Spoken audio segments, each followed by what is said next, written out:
My parents keep getting new iPhones and they offered me an old one. Originally, I didn't really care, but then I was reading about how 5G was getting these amazing rates and how probably LTE would stop being supported. So I thought, why don't I just get the phone and I can start having those high rates myself?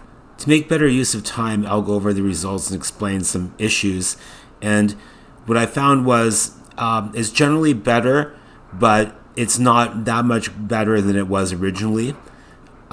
It's more likely to be fast, but I think the fastest I saw the phone before was about the same.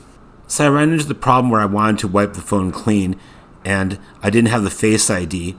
So I could have just waited a week to see my parents at Mother's Day to ask them for their Face ID to reset the phone, but I was impatient, and I tried to do it by a restore.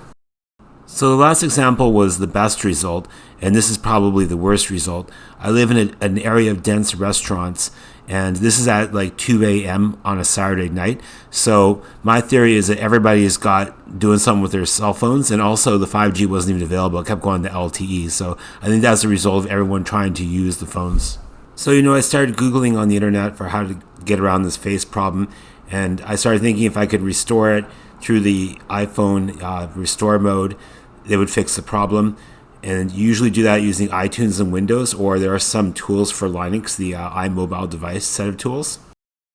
So I was hoping I could use this Linux iDevice restore command with just erase or -e, and it would just do it. But what seems to be the case is it needs either to automatically find the latest version or for you to specify a binary for it to work against.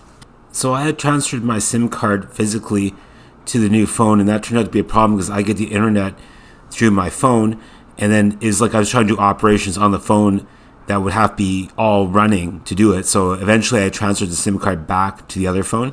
So originally I downloaded what was supposed to be the binary I needed for the phone, and then I was going to run it with no internet connection, but that didn't work because you do need a connection for all the stuff to do whatever it needs to do.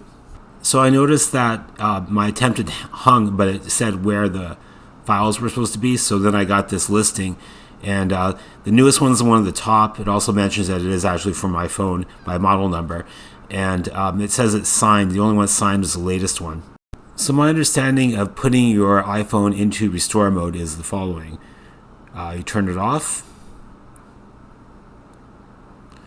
You then press the volume up and down buttons, the up button, the down button, relatively quickly.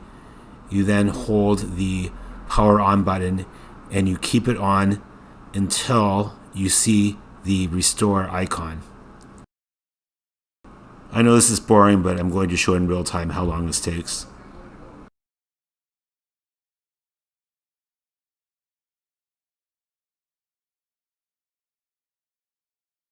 So here in Linux, I'm using iDevice Restore with the erase feature, which had downloaded the latest signed binary for this particular phone.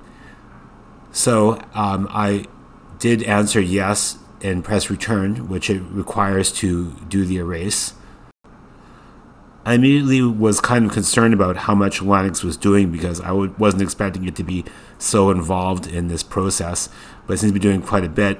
And I would be generally happy that the only real problem is when the iPhone finally restarted, this particular program just sort of hung, and I thought that wasn't a really great way to end for a program that had been doing so much to just hang, and I even had to kill it myself manually.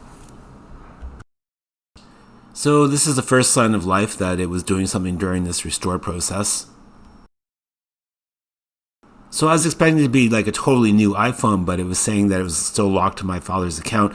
But what I did was I was able to use my own Face ID, and I was able to put in his passcode and password. So as long as you know those things, you can still do this. Now what happened then was I was trying to set it up at this point, and it just refused to set up. At the end it said that I could reset, and then when it resetted, it just worked normally. So at that point, when it rebooted after that reset, it then worked like a new iPhone. So in this particular case, I got away with not having a Face ID by doing a restore, which could have maybe been done in iTunes, but I did it in Linux. And it worked for me this time. I'd be a little bit worried about it always working, but whatever. Thanks for watching.